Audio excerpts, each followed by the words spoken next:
নমস্কার, আমি ডক্টর বিজন বিশ্বাস, কালীগঞ্জ। আমি প্রত্যেক ডক্টর এবং সমাজের সকলকে ধন্যবাদ জানাচ্ছি। আজকে ডক্টরস ডেতে বিধানচন্দ্র রায়কে প্রণাম জানিয়ে ডক্টরস ডে আজকে তুলে, যার বার্থডে হচ্ছে ডক্টর বিধানচন্দ্র রায়, তার বার্থডে অনুসারে আমাদের আজকে ডক্টরসে পালন করা হয়। তো আমাদের নিঃস্বার্থভাবে আজকে সকাল থেকে যেমন আমি শুরু করেছি, এরকম প্রত্যেক ডাক্তাররাই আজ থেকে আমাদের করা উচিত, প্রতিজ্ঞা করা উচিত যে সমাজে নিম্ন মধ্যবিত্ত বা যাদের আন্ডার ফাইন্যান্স মানুষদের, গরিব মানুষদেরকে সেবা করা সকাল থেকে সন্ধ্যে পর্যন্ত।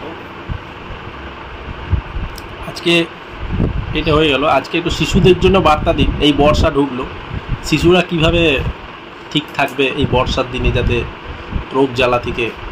এখন যেটা চলছে সেটা হচ্ছে আপনার ভাইরাল ফিভার চলছে। এই বাড়ি বাড়ি দিনে 3 থেকে 4 বার দফায় দফায় বৃষ্টি আসছে, সেখান থেকে বাচ্চাদেরকে একটু রক্ষা রাখতে হবে। ঝিরিঝিরি বৃষ্টিতে তাদেরকে ভেজানো যাবে না এবং তাদেরকে কিছু মেডিসিন কাছে রাখতে হবে। প্রত্যেক মা বাবাকে সেই বার্তা দেব যে হয় গার্নিয়া 30, নয় বেলিডোনা 6, রাস্ট্রাক্স 6, এগুলো তাদেরকে রাখতে হবে।